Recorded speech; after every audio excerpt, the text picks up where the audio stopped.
capítulo 12 de João, capítulo 12 de João, de William Hendricks, o comentário. Este capítulo tem 4 seções.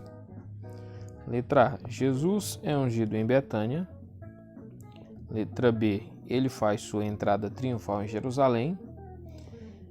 Letra C, ele é procurado pelos gregos.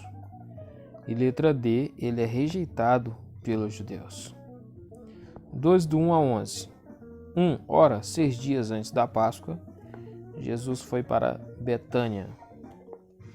Ou seja, 6 dias antes da última Páscoa, Jesus foi de novo para Betânia. Se ele partiu diretamente de Efraim,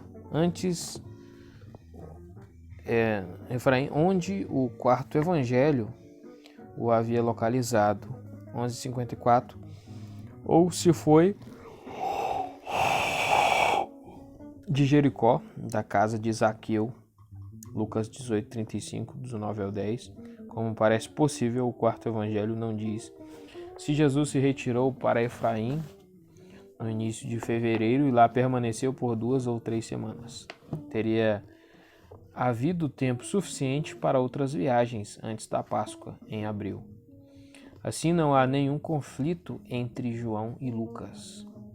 A fim de estabelecer o que João quis dizer por 6 dias antes da Páscoa, o dia em que a Páscoa começou, tem de ser primeiramente estabelecido. Esta questão será discutida em detalhes quando estudarmos 13:1. Veja sobre este versículo, antecipando a conclusão obtida na discussão desta passagem. Devemos presumir aqui que a semana da Páscoa começou na quinta-feira, no 14º dia de Nissan. Tendo como ponto de referência Êxodo 12:6, é provavelmente seguro afirmar que ela começava oficialmente na tarde desse dia. Portanto, não é necessário perguntar se João tinha em mente o dia romano ou judaico, pois, se a festa começava na tarde antes do pôr do sol, seria o mesmo dia de acordo com qualquer um dos dois sistemas. Entretanto, mesmo presumindo-se isso, não é fácil determinar o dia exato em que Jesus teria chegado a Betânia. Será que a expressão 6 dias antes da Páscoa exclui ou inclui o primeiro dia da semana da Páscoa? Se a Páscoa começava na quinta-feira, então 6 dias antes da Páscoa, conforme o método inclusivo de computar, nos levaria ao sábado anterior.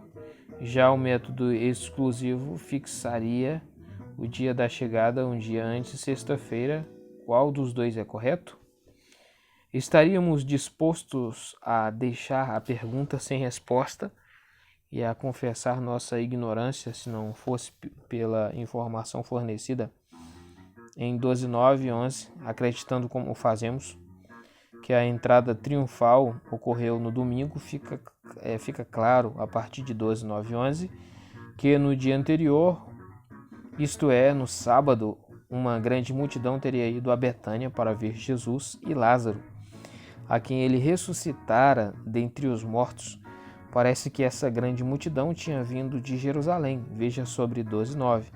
Depois de ter sido informada a respeito do paradeiro de Jesus pela caravana que passara por Betânia e ter deixado Jesus ali, a caminho da festa.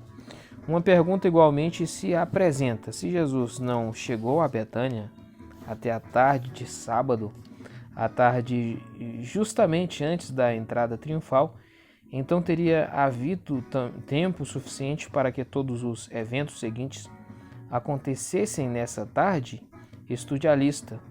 Letra A. A caravana da qual Jesus fazia parte tinha partido depois do pôr do sol, isso é, depois do término do sábado, de Jericó, mas trata-se de uma distância de cerca de 23 quilômetros, e tinha chegado a Betânia.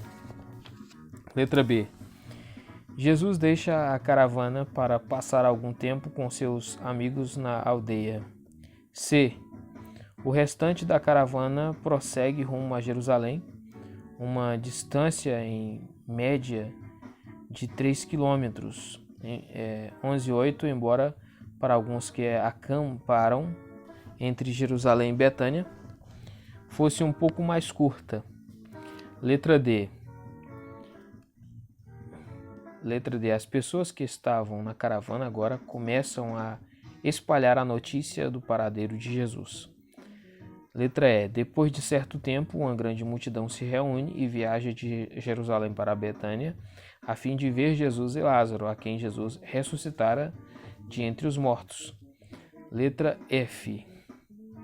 Muitas pessoas, depois de verem Jesus e Lázaro, creem. Letra G. Essas notícias voam rumo a Jerusalém, onde os sacerdotes se encontram e decidem matar também Lázaro. Não parece mais provável que os itens A, B e C tenham ocorrido na sexta-feira, enquanto E, F e G teriam ocorrido no sábado? De outro modo, fica parecendo que teria havido muitos acontecimentos numa única tarde. Presumimos, pois, que Jesus teria chegado a Betânia antes do pôr do sol na sexta-feira e que no sábado, pôr do sol da sexta-feira ao pôr do sol do sábado, ele desfrutou do descanso do sábado com seus amigos. Exatamente o último sábado antes que seu corpo fosse depositado no túmulo. Enquanto isso, em Jerusalém, a notícia de que Jesus está em Betânia está se espalhando e as pessoas estão fazendo planos para a tarde de sábado. Em Betânia, nessa mesma noite de sábado, uma ceia é oferecida em honra de Jesus. Neste ponto, o Evangelho de João começa a correr em paralelo com os sinóticos. Veja Mateus 26, 6,13, Marcos 14, 3,9. Não há conflitos. As indicações de tempo em Mateus 26, 2 e Marcos 14, 1 não dizem que a ceia em Betânia foi oferecida 2 dias antes da Páscoa, mas que 2 dias antes da Páscoa aconteceu o seguinte. Letra A. Jesus predisse que ele seria entregue para ser crucificado depois de 2 dias. Letra B. As autoridades resolveram que ele não deveria ser morto durante a festa, a fim de mostrar a conexão entre a história registrada no capítulo 11 e o relato presente, 12, do 1 a 8. O evangelista escreve: Betânia, onde estava Lázaro, a quem Jesus ressuscitara dos mortos. 2. Então fizeram para ele uma ceia ali, e Marta estava servindo enquanto Lázaro era um dos que estavam com ele à mesa. Em vez de entregar Jesus para ser preso, 11:57, seus amigos de Betânia ofereceram uma ceia em sua honra. Como não era considerado correto que mulheres em público se reclinassem junto com homens, devemos presumir que os convidados eram exclusivamente homens. Teria havido pelo menos 15 convidados: Jesus, os 12, Lázaro e certo Simão, que é mencionado apenas nos sinóticos, Mateus 26,6 e Marcos 14,3. A pergunta: por que Lázaro é mencionado de forma especial? 12,2. Tem recebido diversas respostas. Alguns dizem porque ele era um convidado de honra. Outros, porque seu aparecimento em público depois de ter sido ressuscitado era extraordinário. Ainda outros, porque sua ressurreição era a razão ou uma das razões para essa refeição comemorativa. Não sabemos a resposta, embora a última nos pareça a mais provável. A ideia em si sugere que essa ceia, ou jantar, caso se prefira, foi dada por amor ao Senhor, especificamente por gratidão pela ressurreição de Lázaro, e talvez pelo fato de Simão, que ainda é chamado Simão o leproso, em Mateus e Marcos ter sido curado de lepra. A ceia aconteceu na casa de Simão. Ainda que não estivessem reclinadas com os convidados, tanto Marta como Maria são figuras preeminentes na história. Marta, como sempre, Lucas 10:40, tinha assumido a responsabilidade de servir. Teria ela aceito essa responsabilidade a pedido de Simão por ele ser solteiro? Não sabemos, tampouco sabemos se Maria também estava ajudando. Seja como for, a história diz respeito mais a ela e ao Senhor do que aos outros. Versículo 3. Maria, pois, tomou uma libra de bálsamo muito precioso, de nardo puro, e ungiu os pés de Jesus e os enxugou com seus cabelos, e a casa ficou cheia com o perfume do bálsamo. Muitos intérpretes são de opinião que, ao descrever o belo gesto de Maria, o evangelista João teria copiado de Lucas 7,36 e que Maria, mencionada em João 12,3, seria a mesma mulher pecadora de Lucas 7.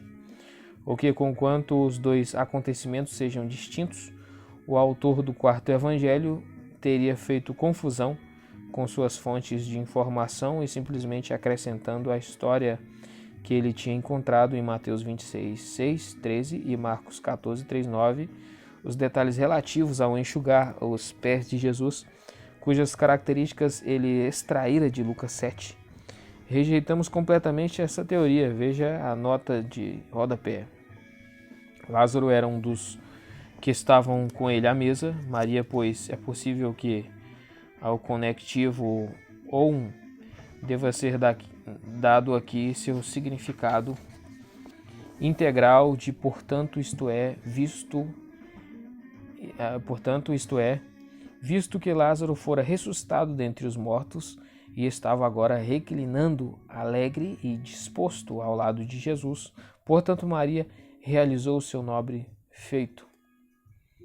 Maria tomou uma libra de bálsamo, a libra romana, aproximadamente 327 gramas. Para bálsamo, o original traz o termo muron, nossa mirra.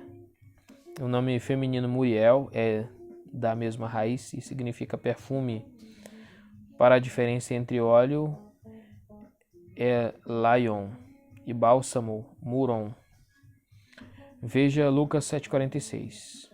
O bálsamo que Maria trouxe era muito precioso. Polutimus on. Barutimus on. Em Mateus 26, 7, Marcos 14, 3. Traz muito custoso ou muito caro. Poluteles es.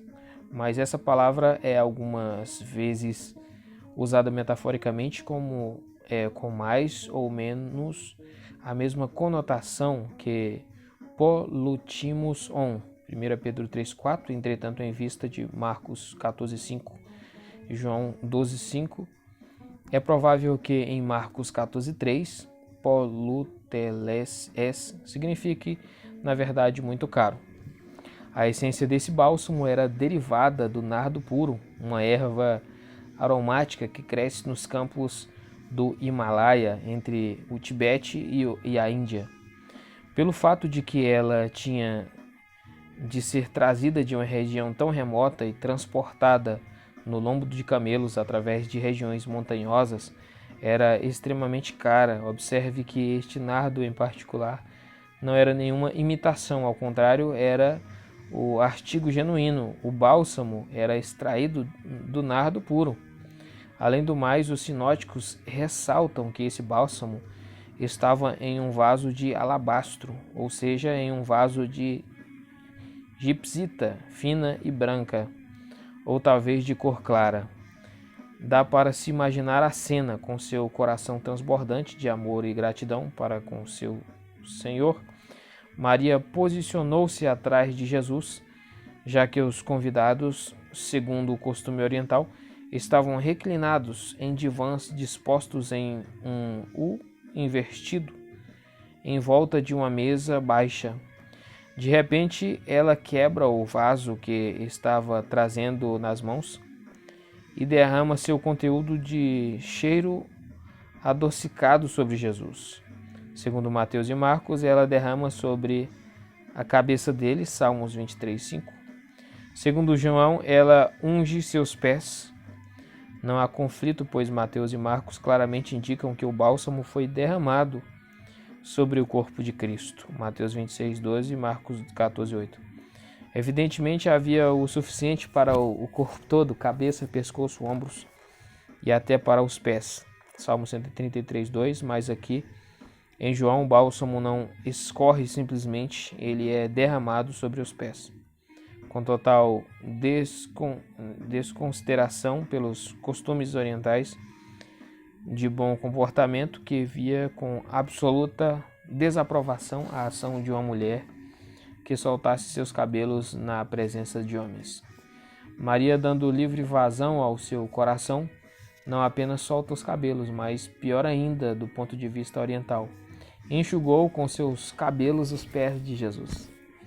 Evidentemente, até os pés, uma comparação com Lucas 10:39 é significativa aqui. São cobertos com uma quantidade de bálsamo tão profusa que precisam ser enxugados. 1 libra de bálsamo é um volume bem grande, e Maria, tendo quebrado o vaso, derrama-o todo sobre Jesus. Ela esvaziou todo o conteúdo do frasco de alabastro. Dessa forma, a casa de Simão fica literalmente cheia com a fragrância. Ela flutua em todas as direções e, por um tempo, continua a se espalhar. É difícil decidir o que admirar mais, o caráter irrepreensível da devoção de Maria ou a natureza pródiga do seu sacrifício. Foi o primeiro, naturalmente, que produziu o último. É errado diminuir, de qualquer modo, a generosidade de Maria. Contudo, isso é feito algumas vezes. Neste caso, a reconstrução da narrativa é nesta ordem. As irmãs tinham comprado bálsamo para o sepultamento de Lázaro, mas não o tinham usado todo. O que ficara, Maria derramou sobre a cabeça e os pés de Jesus. Mas isso é incorreto. O que Maria tinha em mãos era um jarro ou vaso novo de alabastro. A fim de derramar seu conteúdo sobre Jesus, ela o quebrou naquele exato momento. Marcos 14:3. 4:5. Mas Judas Iscariotes, um de seus discípulos, o que estava prestes a traí-lo, disse: Por que não foi este bálsamo vendido por 300 denários e dado aos pobres? O contraste entre a generosidade de Maria e o egoísmo de Judas é gritante. O evangelista, escrevendo muito tempo depois de ocorrido o evento e olhando para o passado, descreve o traidor como segue: Judas Iscariotes, um de seus discípulos, o que estava prestes a traí-lo. Para o significado da expressão, veja sobre 6:71. Judas diz em seu coração: que desperdício! Que a linguagem natural do amor é pura generosidade era algo que estava além da compreensão de Judas. A pessoa egoísta não pode entender alguém que é generoso. Então Judas diz: Por que não foi este bálsamo vendido por 300 denários e dado aos pobres? Judas era o tipo de homem que tinha dinheiro na cabeça o tempo todo. Ele enxergava tudo do ponto de vista de seu valor monetário. Ele até já tinha estimado o valor do jarro de alabastro cheio de bálsamo mais precioso. Ele achou que o mesmo podia valer 300 denários. Veja sobre 6:7. A soma representa o salário que o trabalhador comum receberia por 300 dias de trabalho. O salário de 300 dias de trabalho por um único frasco de bálsamo. Para Judas, isso parecia uma extravagância injustificável sob qualquer circunstância, mesmo se Maria fosse abastada, o que provavelmente era, e não tivesse de trabalhar para viver. Teria sido muito melhor, como Judas enxerga a situação, que Maria tivesse vendido o bálsamo e dado dinheiro a quem? Bem, a Jesus e aos 12, aos cuidados de Judas, o tesoureiro, mas seria difícil que Judas dissesse isso. Então, na verdade, ele diz aos pobres. Que indivíduo nobre esse Judas! Quão profundamente estava ele preocupado com os pobres! Visto que Judas era mestre na arte da dissimulação e de expor sua causa com persuasão, os outros, Marcos 14:4, imediatamente o apoiaram. Os discípulos se indignaram, Mateus 26:8. Para qualquer lado que Maria olhasse, ela só via olhares de ofendida reprovação. Apenas um se levanta em sua defesa, mas ele era o maior de todos. Veja sobre 2:8-9. Aqui no versículo 5 segue uma declaração explicativa, como João tinha costume de fazer. Ele lança luz sobre o caráter de Judas, seja pelo curso dos acontecimentos que se seguiram, por exemplo, a traição em si de Jesus por Judas por 30 moedas de prata. Seleciona a sua cerveja. Amam, a harmonia do sabor de Stella Artois. Aprecie com moderação.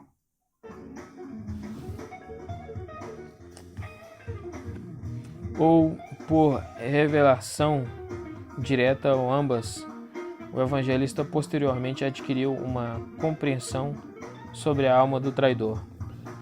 Escrevendo muito tempo depois do acontecido, ele revela aos leitores a informação que obtivera.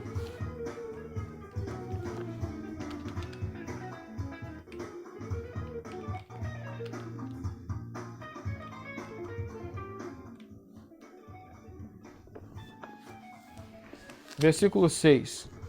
Ora,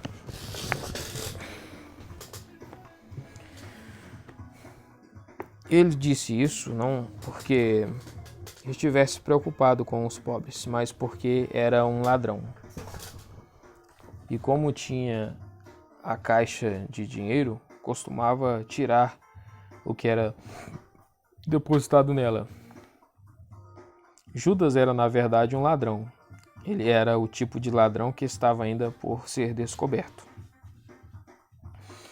Ainda gozava de confiança de todos. Gozava da confiança de todos. Tinha sido eleito tesoureiro do fundo comum. Dessa forma, levava consigo a bolsa de dinheiro. Glossocomum, originalmente uma caixa que continha as línguas ou bocais das flautas, mais tarde estendido para indicar um receptáculo parecido com uma caixa. Desta ele, vez por outra, subtraía uma pequena quantia, que o verbo bastazo tinha aqui o significado de tirar, isto é, roubar. Fica claro a partir do fato de que é imediatamente precedido pela informação de que Judas era um ladrão. Para o significado desse verbo, em várias passagens do Evangelho de João, veja sobre 10:31. Versículo 7 e 8. Jesus, entretanto, disse: deixe-a em paz. Isso foi para que ela guarde isso para o dia do meu sepultamento.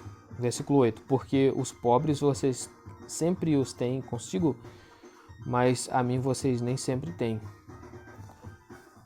Enquanto Maria era criticada por todos, Jesus corre em sua defesa. As palavras que ele diz em sua defesa têm sido reproduzidas e interpretadas de várias maneiras. Entre essas, a mais prevalecente é dada a seguir. Primeiro, deixe guardar isso para o dia de meu sepultamento. Ou deixe-a a fim de que ela guarde isso para o dia de meu sepultamento, ou deixe-a em paz, deixe-a guardar isso para o dia do meu sepultamento. Quando traduzido desta maneira, a explicação comum, se uma for dada, é esta: Maria não tinha usado todo o bálsamo. Tinha ficado um pouco no vaso. Então Jesus disse, em substância, deixe que ela guarde o que sobrou, não tire dela, nem a force a vender para dar aos pobres. Logo ela vai precisar do que sobrou do bálsamo. Ela vai precisar para o meu sepultamento. Uma forte objeção contra essa interpretação é que o Evangelho de Marcos afirma taxativamente que Maria quebrou o vaso. Ela o quebrou a fim de derramar seu conteúdo na cabeça, Mateus e Marcos. Os pés João de Jesus. Os pés de Jesus, entre aspas, João, né? Não ficou nada. Aqueles que ainda assim querem agarrar-se à teoria de que um pouco de bálsamo teria ficado no vaso e que, segundo João 12:7, Jesus defendeu o direito dela de conservar esse restante para o dia futuro. Tem apenas uma saída lógica, e a saída seguida por W.F. Howard em The Interpreted Bibles, página 655, ou seja, declarar taxativamente que a versão da história como apresentada no quarto evangelho é contrária à afirmação dos sinóticos. Segundo W.F. Howard, João contradiz Marcos. Este é um raciocínio consistente, mas esta conclusão não pode ser aceita por ninguém que crê na infalibilidade das Escrituras. Além disso, em texto algum, nem em Marcos, nem em Mateus, nem em Marcos, nem em João, existem indicações de que Maria teria usado só um pouco do bálsamo. Ao contrário, mesmo João, que não mencionou a quebra do vaso, enfatiza o caráter pródigo da oferta. A casa ficou cheia com o perfume do bálsamo. É, portanto, completamente impossível aceitarmos tal interpretação. 2. Deixe-a em paz. Ela guardou isso em preparação para o dia de meu sepultamento. Isso é bem melhor. Dessa maneira, a afirmação é verdadeira e em total harmonia com o relato encontrado em Mateus e Marcos. Porém, embora verdadeira, esta reprodução das palavras do Senhor não repousa na melhor versão. Um manuscrito melhor e mais antigo insere as palavras a fim de que, a fim de que, e traduz o verbo na forma do substantivo auristo ativo, tereon, em vez de indicativo perfeito ativo, teterek. Portanto, literalmente, o que o melhor texto diz não é deixe-a em paz. Ela guardou isso, mas deixe-a em paz, a fim de que ela ou pudesse guardar isso. 3. Deixa foi para que ela pudesse guardar isso para o dia de meu sepultamento. Esta é a versão que, com pequenas variações, é seguida por muitos, inclusive a imagem da ARV. Acreditamos que é a melhor. É de imediato evidente que aqui, como acontece com frequência, tenhamos um caso de estilo abreviado. Veja o que foi dito sobre isso. Em conexão com 5:31, palavras são deixadas fora e precisam ser inseridas mentalmente. No presente caso, temos de acrescentar foi para mostrar que essa palavra não está de fato no texto, a colocamos entre colchetes.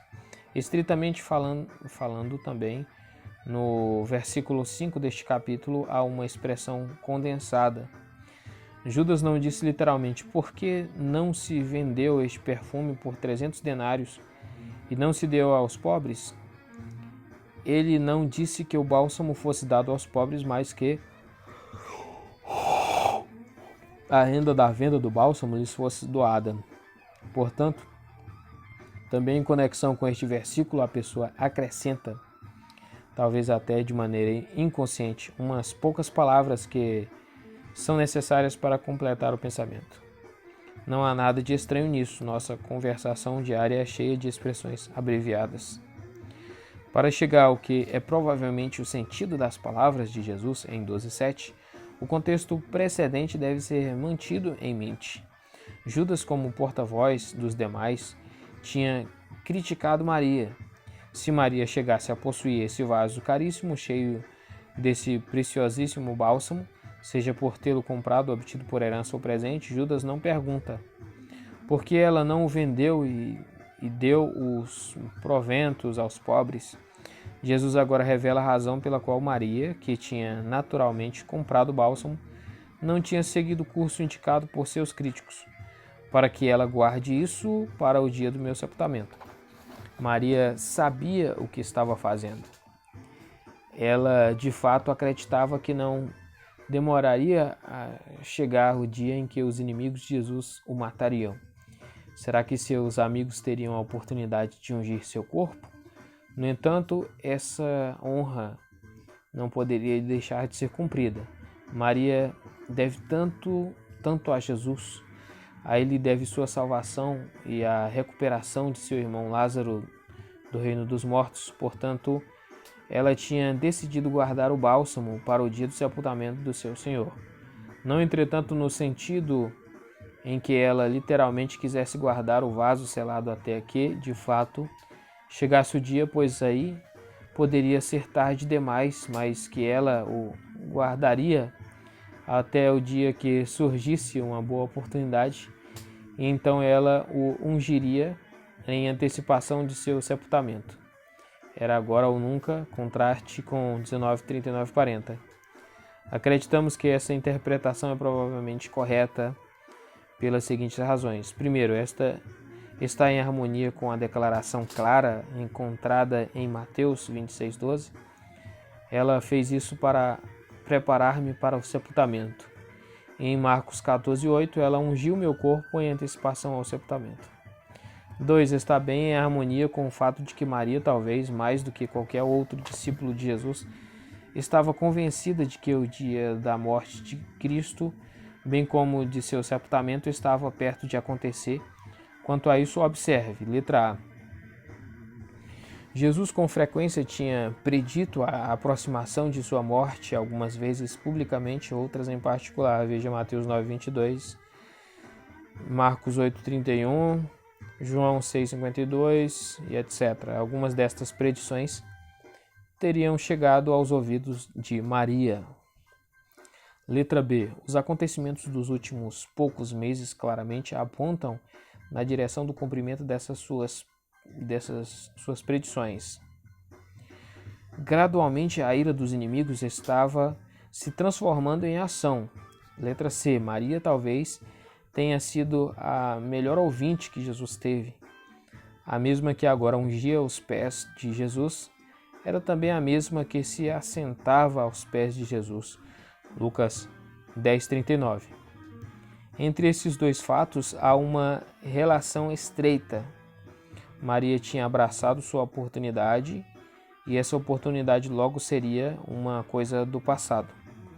Então, muito significativamente, Jesus, em defesa de sua ação, acrescenta: porque os pobres vocês sempre os têm consigo, mas a mim vocês nem sempre têm. Observe o plural vocês. As traduções que, como a RSV, substituíram vocês por você, dão a entender que Jesus estivera falando a Judas que ele sempre tinha consigo os pobres. Jesus, nessa ocasião, não estava falando apenas a Judas, mas sim a todos os discípulos, de fato, a todos os que ouviram nesse dia. Ele está lhes dizendo que neste exato momento, ungí-lo por antecipação para seu sepultamento é muito mais importante do que preocupar-se com os pobres. Por implicação, entretanto, ele está dizendo à igreja de todas as épocas que cuidar dos pobres é responsabilidade e privilégio dela. Jesus ama os pobres que confiam nele. Marcos 10:23, Lucas 16:19-31. Ele deseja que os mesmos sejam objeto dos constantes cuidados da igreja. Marcos 14:7. Que Judas, o homem que parece defender a causa dos pobres, mas que às escondidas os está roubando, ouça isso com atenção. Como uma recompensa pela importante ação de Maria, Jesus acrescenta uma bela promessa. Veja Mateus 26:13 e Marcos 14:9. 9. A grande multidão dos judeus soube que Jesus estava ali e eles vieram não só por causa de Jesus, mas também para verem Lázaro, a quem ressuscitara dos mortos. Para a explicação dos versículos 9 e 11, veja também sobre 12:1. É lógico presumir que uma numerosa multidão, o Oshlogos, não é o Oshlus,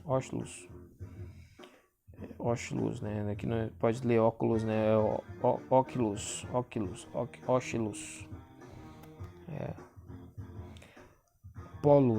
Oculus Polos.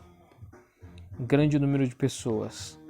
Dos judeus consistia principalmente daqueles que, tendo chegado cedo à capital, tinham perguntado por Jesus. Veja sobre 11, 55 e 56.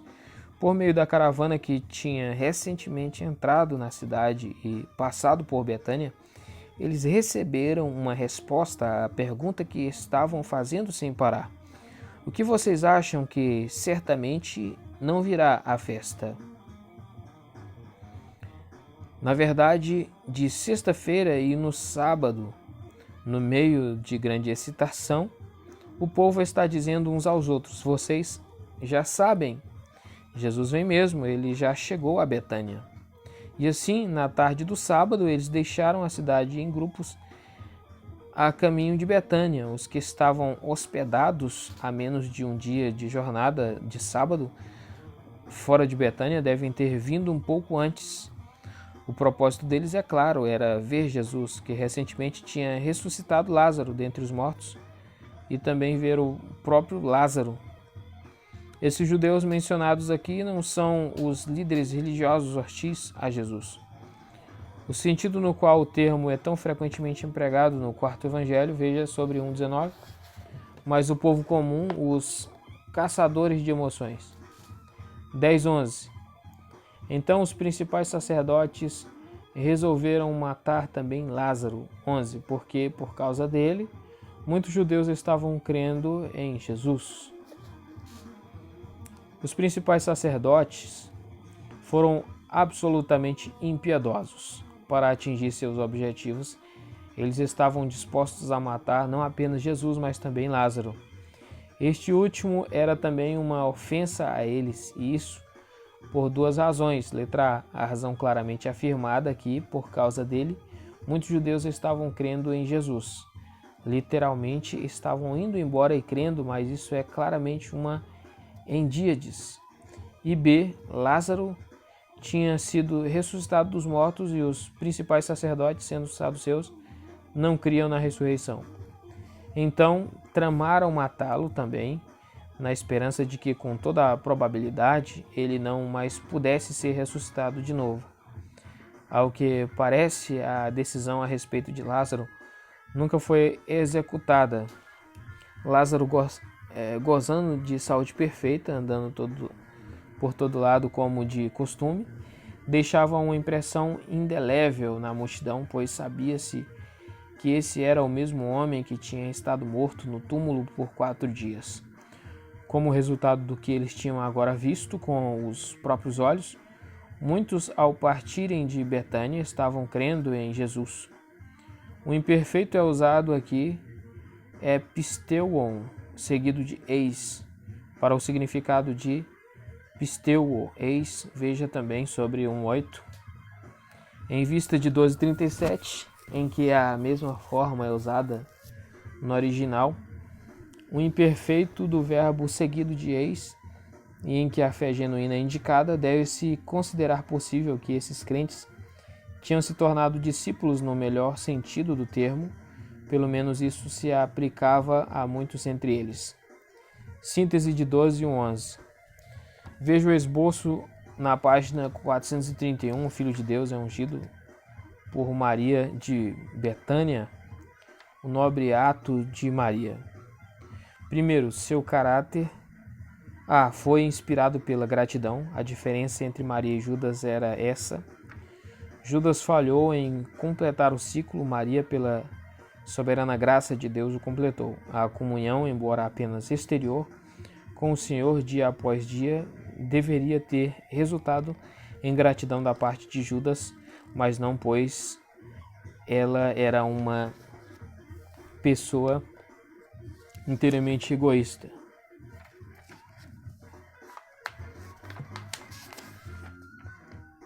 Ele era, uma pessoa inteiramente egoísta.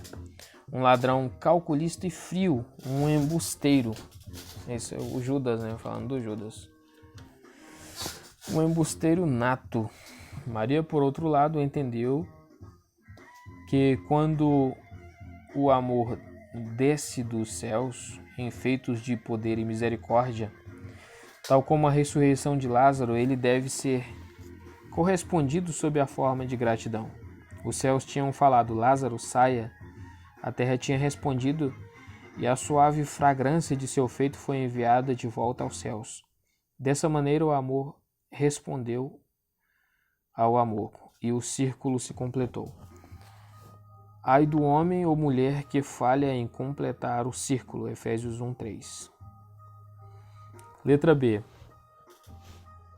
Foi singular em sua compreensão. Jesus tinha mencionado muitas vezes a aproximação de seu sofrimento e morte, também sua ressurreição, mas Maria não parece ter entendido isso.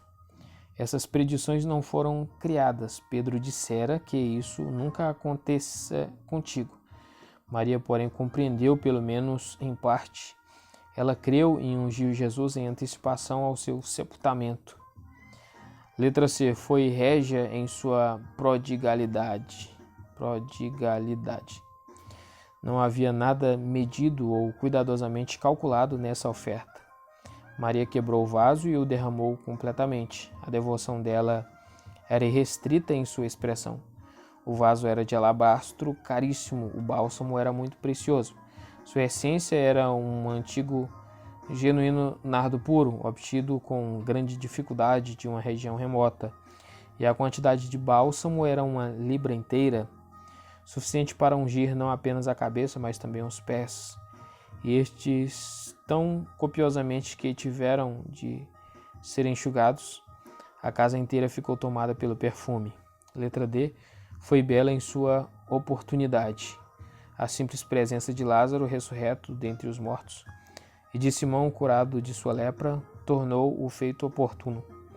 Também Jesus estava para entrar nas águas profundas e na escura noite da semana da paixão. Agora era a hora para o ato de Maria, seu calon ergon, pelo feito, veja Marcos 14:6. 2. Sua avaliação. Letra A. Por Judas, para que esse desperdício, Mateus 26:8. Letra B. Por Jesus, ela praticou uma boa ação, uma bela ação, Marcos 14:6. Muito solenemente eu lhes declaro, onde for pregado em todo o mundo, este evangelho será também contado o que ela fez para a memória sua, Mateus 26:13. Observações preliminares a respeito da entrada